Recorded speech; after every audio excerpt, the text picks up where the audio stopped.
na sasa hivi ni muhimu sana palipobakia kutoka 0.4 kwenda 0, yani Zanzibar Free Malaria, ili tupate ile recognition ya branding ya WHO.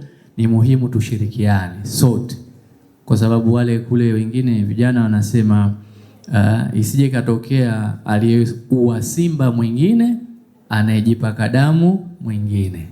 Sasa huu ushujaa wa kupunguza malaria kwenda 0 ni vema wote tukawa mashujaa.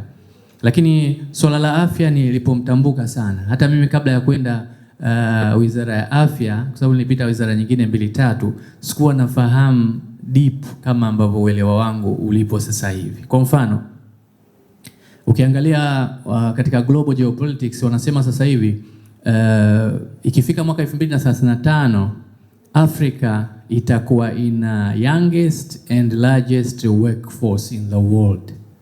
What does it mean? Tumezungumzia 1 trillion Mheshimiwa Rais anaiweka katika sekta ya afya, lakini tukianza kwenye grassroots huku wenzetu Wizara ya Elimu kuna division 1 wana celebrate, 0 hakuna, lakini wanatoka juhudi zinafanywa na Wizara ya Afya vile vile.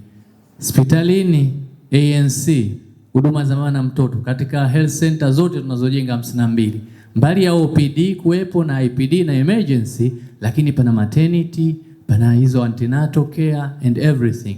Vaccination tumefikia zaidi ya 80% watoto tunawachanja cervical cancer, tunapunguza.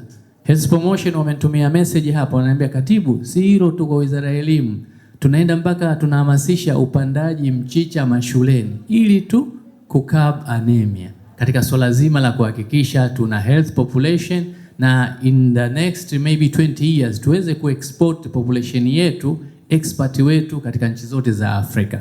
Kwa kusema hayo, nakushukuru sana Mheshimiwa Mwenyekiti, asante sana.